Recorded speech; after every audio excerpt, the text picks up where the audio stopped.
But I think we should move on to our next thing we're going to be talking about, a simulpub not from Shonen Jump. Yes, Ashidaka, the Iron Hero from Rio Sumiyoshi. So this is an interesting title because it's being simulpublished in many different languages, so at least 5 from my recollection. We have English and Chinese and French and... I think Spanish? And another unique part about this, and perhaps one of the reasons that they decided to do this global push, is that the artist of the series is Rio Sumiyoshi. Rio Sumiyoshi is well known as an artist. He was with Capcom for many years, and he designed, monster characters and weapons and armor on the Monster Hunter series. Oh, wow. 3, 4, and 10 especially. He left Capcom in 2015 and then did some freelance work in addition to other manga serializations. For instance, he drew the animal character designs for Golden Kamui's anime. And he's best known for actually doing a lot of BL and shoujo manga, so this is actually his first shonen serialization. That's interesting. Which is quite interesting. But I think perhaps because of the pedigree of the artist, that's why they decided, hey, this would be a good series to do a global push, because this could really catch on. Yeah, I was going to say, I remember when we reported on this a little while back, and just kind of thinking like, yeah, I like of all the new series to simulpub like globally, like I wonder why this one, But now it makes sense. Mm-hmm. It is a monthly series. Yes, monthly shonen magazine. That's where it is published. And that's the same magazine that runs series like Noragami and Welcome to the Ballroom. So. Wow. And the story of Ashidaka, it's set in this world in which people have mechanical arms that they are born with. Our protagonist, Ashidaka, however, has more than one pair of mechanical arms, and people who have more than one pair of mechanical arms are called multi-arms, and they are discriminated against by society. They're treated as kind of evidence of evil because of an kind of ancient story in this universe in which a devil that had 100 pairs of middle arms destroyed the world, but God, who had his own 100 pairs of arms, came down. He banished the demon after a 7-day battle, and then he planted his arms in the earth, and so that's why humanity has arms, because he gave his arms to humanity, basically. But, yeah, people who have more than one pair of arms are considered family of the devil, so that's why they are banished away, and if they can't be banished, they must be killed by the laws of this society. There's a lot of discrimination, hate-mongering, fear of multi-armed people. Wow. So Ashidaka, he lives in this scrapyard forest where he and his companion hunt drones, basically. They're kind of like wild drone creatures that are kind of insect-like. They have they're kind of six-legged, and they have kind of like these mechanical eyeballs or whatever. They basically hunt them for parts to repair their mechanical arms. Because if their mechanical arms fall into disrepair and they stop functioning, they will die. If their mechanical arms are destroyed, they will die. Like, they are very essential to their own lives. So, their arms are kind of meant to capture things. They can use them to grab things. Like, they have a lot of flexibility in how they can use. Ashidaka's unique skill is that he dismantles things. He can take things apart, and as opposed to how other people might use their arms to destroy things. So that's kind of his unique skill. But Ashidaka, he was abandoned in this forest as a kid by his mother. And he was raised by a guy who was supposed to kill him, but didn't because he smiled at him as a baby, and so he just couldn't bring himself to do it. And then, basically, the first chapter, he kind of stands up for himself. He protects his companion and fights off a bunch of, insects that are attacking them. And so, at the end of the chapter, though, a bunch of the insects kind of rise up into this metal mountain and transform it, and it summons, this 100-armed centipede creature.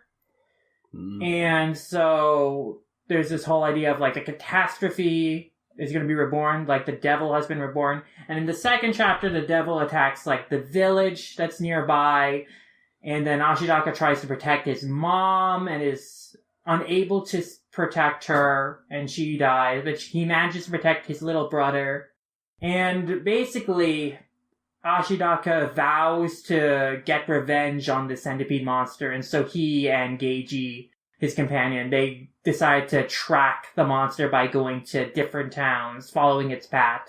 And they realize they can also kind of repair themselves by using kind of some of the parts from the monster too. So, that's kind of the story and plot of Ashidaka. These characters with mechanical arms are tracking down this multi-armed centipede creature across this world of the story. So I want to ask you this because I feel like I'm probably going to be the only one who had this problem. I have very mixed feelings on Ashidaka so far. Not that I dislike it, but I don't know.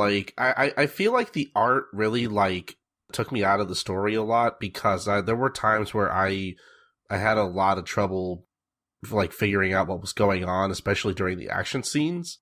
I completely agree with you, actually. The art is very busy. There are a lot of lines, and a lot of things kind of get obscured, so it's kind of hard to follow the action and what is really going on, because the background and the characters and all these different mechanical parts, they all blend together. So it's kind of hard to really fixate on what you should be paying attention to. Okay. I think the art is very, the technical skill is really impressive.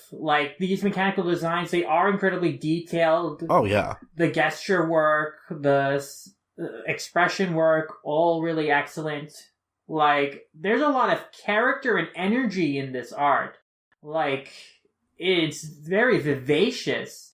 But in terms of just being able to appreciate it as an action story, it's just hard because there's too much going on.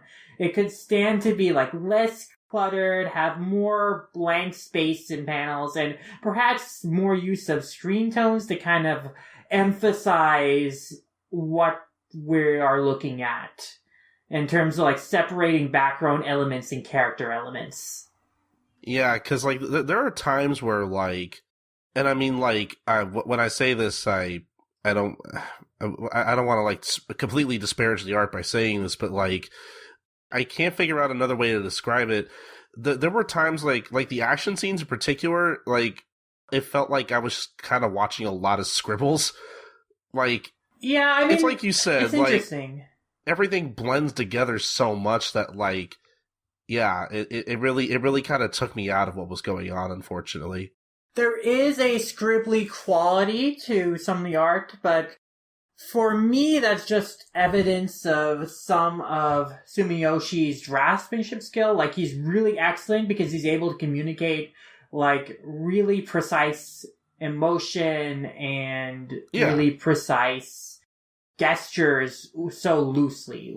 He is such a skilled artist, so the fact that he is able to be as loose as he is a strength of his art, but just in terms of readability, the problem is that it's just too detailed, so it's hard to really appreciate just how well drawn everything is. Mm-hmm. Because there is so much going on in just the designs of these mechanical arms and these creatures that it's really just hard to appreciate in just one panel. You really have to spend time to study it, but that would hurt the flow of the action. And then when the action is happening, there are all these speed lines going on and just a lot of chaos that is just obscuring things even further. So it's interesting that the proficiency of the artist, the skill of the artist actually one of the manga's weaknesses, because it's almost too well drawn for its own good. It's kind of the same problem Samurai 8 kind of had. Yeah, I was thinking the same thing. Is it any better in Chapter 2? Well, I described Chapter 2, and Chapter 2 is where the plot of the manga you really get a sense of, because that's where Ashidaka's goal...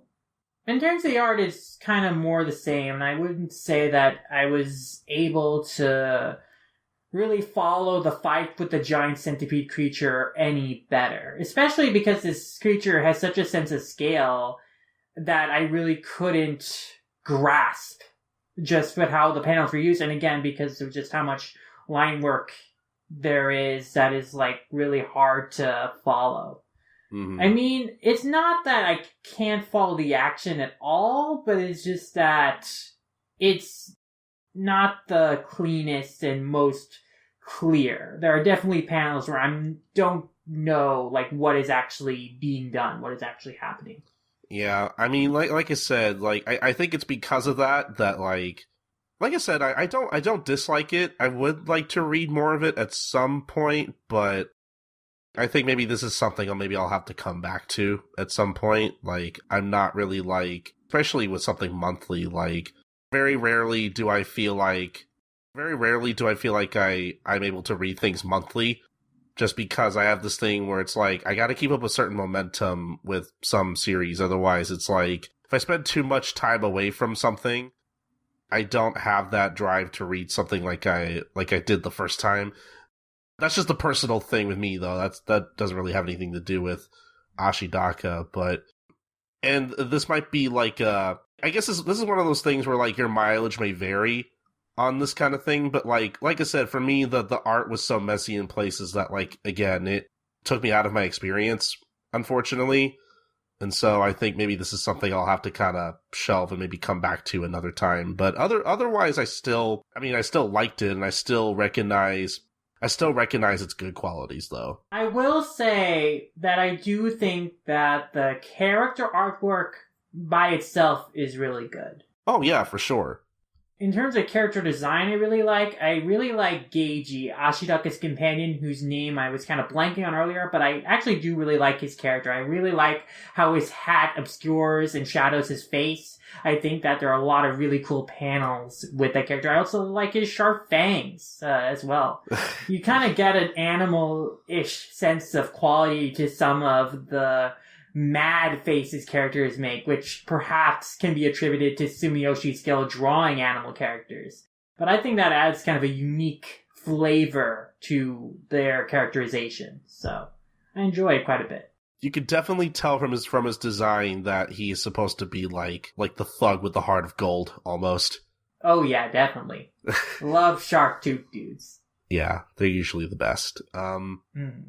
I mean, is there anything else we want to talk about with Ashidaka before we move on, or? I will also probably wait for volume releases of the series to come out to continue reading it. I feel that this is a series that, because of the speed it goes in terms of the action, and also kind of the slowness of actual, like, narrative, like, I feel like the first two chapters together are, like, one story that you should appreciate at the same time, because that's only by reading the first two chapters together do you actually get a sense of, like, the direction of the story.